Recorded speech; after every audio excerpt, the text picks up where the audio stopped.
The Jester is a survivor of Conria. Besides that singular fact, I know very little about him, and never had any kind of close association with him. He seems to want something from me, though. In the past, he assigned to me many important tasks, including a number of trips to the Abyss. The ever-righteous captain, the brave and fearless captain, the nigh invincible captain.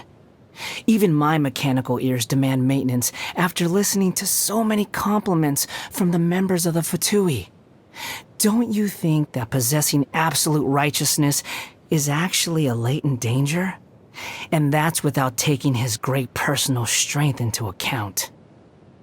It's a pity that Lesser Lord Kusanali already forced him to erase so many of his segments.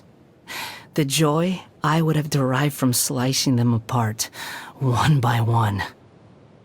Let me ask, what should you do if you were to encounter a damsel who is oblivious and innocent at any given time, and unconcerned and unfeeling in any given situation? If it were me, I could at least challenge her to a fight.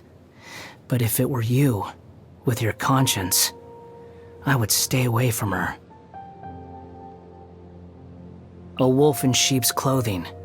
To exert a higher level of control over people, she puts on a graceful and cordial front. Most of those who have seen her true crazy self have gone poof. Only someone as dense as Child would think the rooster is looking after him and his family out of the goodness of his heart. Although the mayor has indeed done a number of things for their benefit, anyone with a brain would be able to tell that the underlying meaning is, your entire family is in my hands. She has a terrible personality and cares for nothing outside of her own research. But even with that amount of dedication, she still produced a copious amount of garbage, and could only secure a ranking that's still one whole place beneath my own. How pitiful. Oh, the 9th rank guy.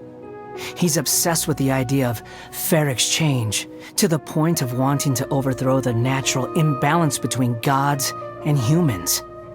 But I guess it's just how ordinary mortals are like. It's easy for them to come up with pointless delusions.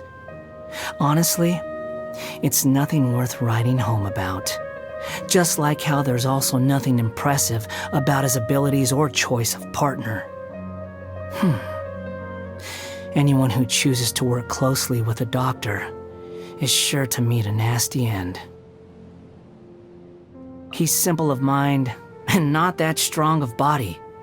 Naming him to the lowest ranked seat lowered the Harbinger's collective prestige. Thankfully, I'm no longer part of that group. Nothing remained in her ashes. I have no interest in those who have lost their future.